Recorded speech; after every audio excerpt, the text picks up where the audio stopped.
Hey guys, my name is Zishan. Welcome back to Talk Football, home of reviews, tactics and transfer talks. In the previous two videos, we have discussed in detail about the UEFA Champions League round of 16 second leg ties of Juventus versus Lyon, then Manchester City versus Real Madrid, and in this video, we'll be covering every detail of the Barcelona versus Napoli match. And so without any more waiting, let's get it started. Hey Sujith, welcome back to the channel. How are you? I'm doing good, Bhaiya. Waiting for the game, and I hope all the viewers are also doing good as well and hopeful for the match. Yeah, they are doing fine. I hope you guys are all good, in good health. So without wasting any more time, let's quickly get into this talk about Barcelona-Napoli match. And before we do that, I want to shed some light on the first leg. Barca managed to get one away goal, and as much as I could see from that match, I felt that Napoli were very defensive. Throughout the game, they were just sitting deep and they were just soaking up the Barcelona pressure, and that is very uncharacteristic of them because throughout the Serie A season, they are a team who are known for their position-based football.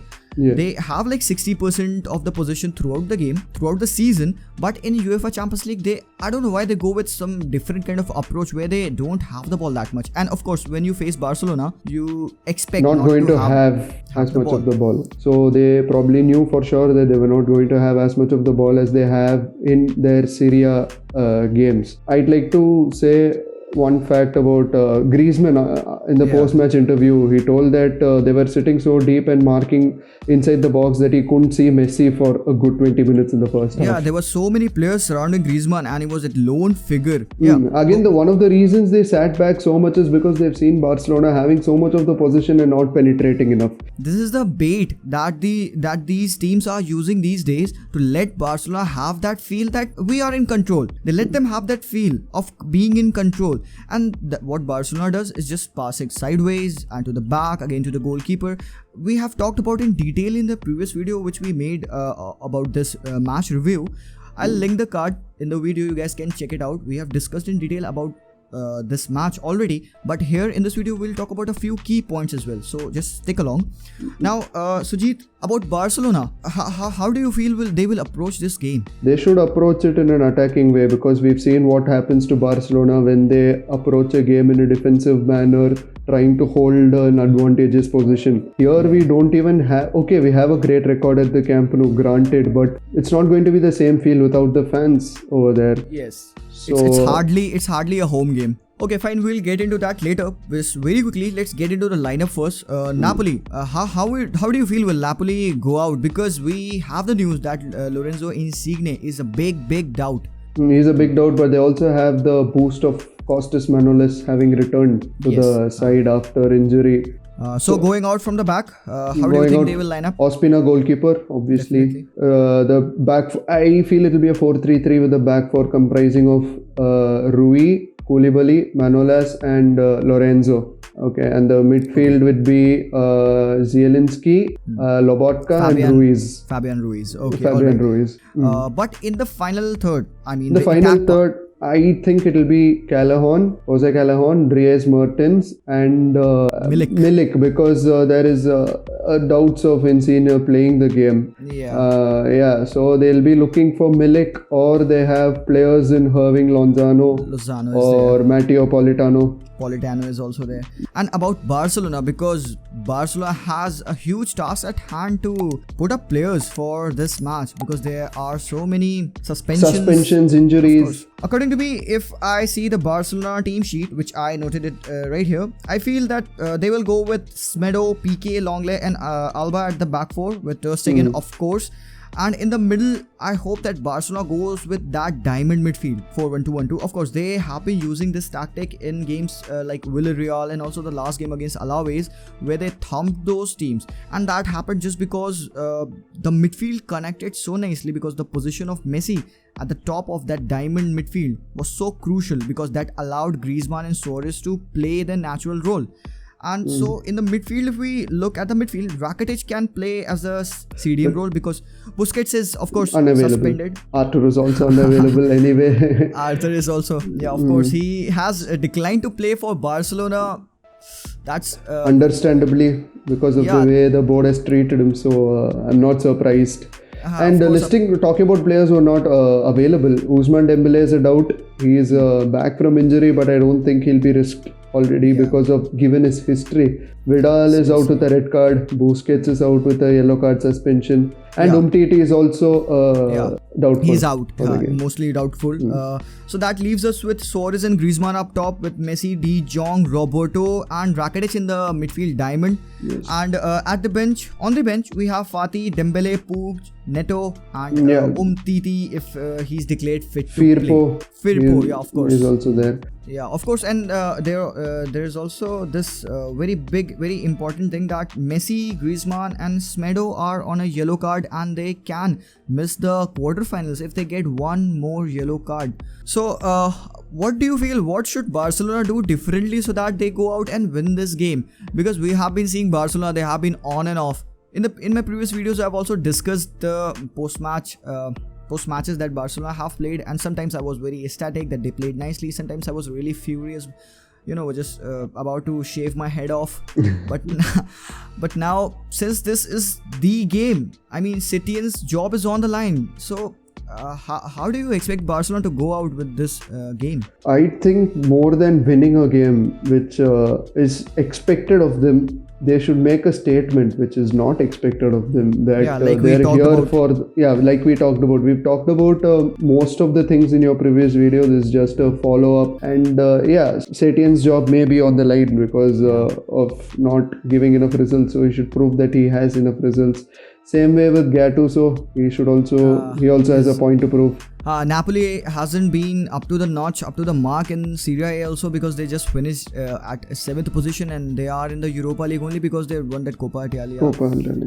Of course. So about Barcelona, what I feel, because being a Barcelona fan, because the viewers have been asking all the time, you are a Barcelona fan? Are you a Barcelona fan? Yes. There you go. Yes, full disclosure, Barcelona fan and also Man U fan. That will be weird, but that is weird. It is what it is. You can see a combination of Manchester United fan and a Barca fan in one guy. So there you have it, Sujith, for you guys. Yes. So sorry about that. Well, Barcelona, what I feel how they should be approaching this game is with 100% but 110% focus. They should have that mentality to go out and win this, because we remember that Messi interview, that post-match interview that Messi gave.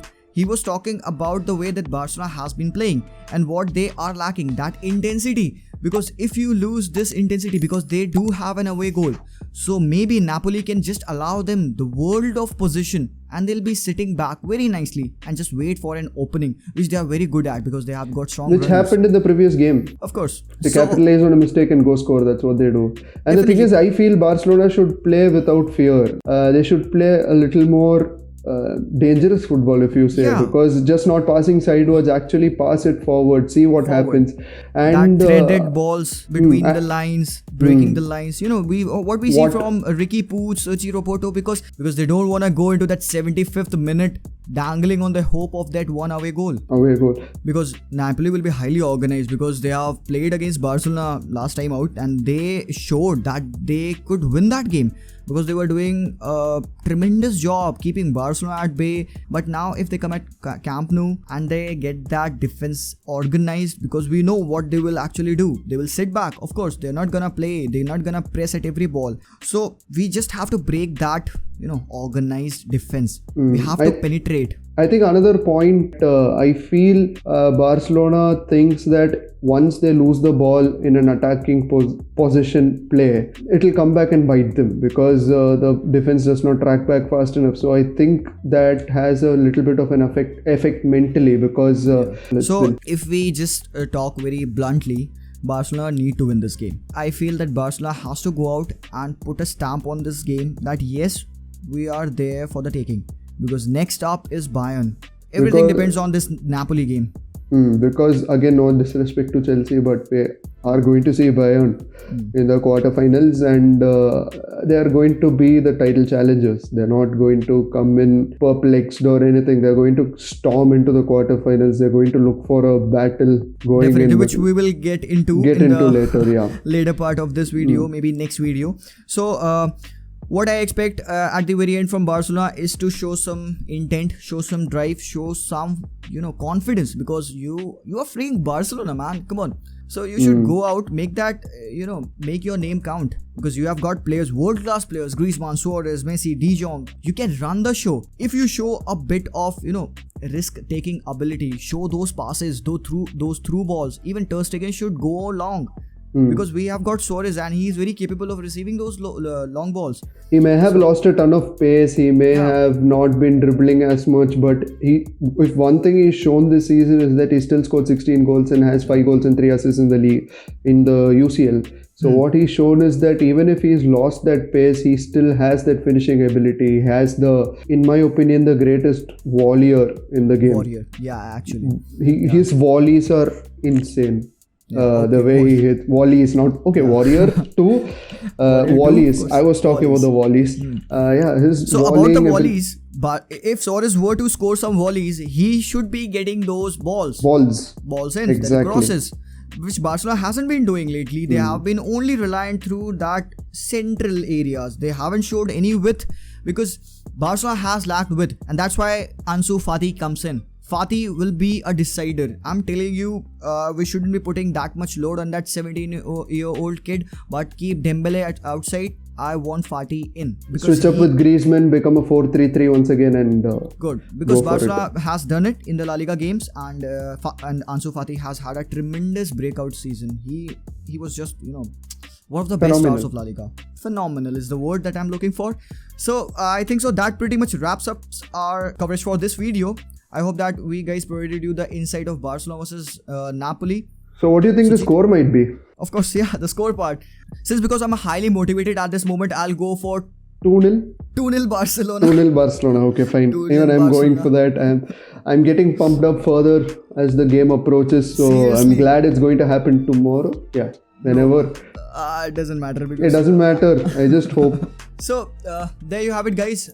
I'll see you in the next video. Of course, we'll be bringing up the coverage of Bayern Munich versus Chelsea game. The build-up will be on the channel soon.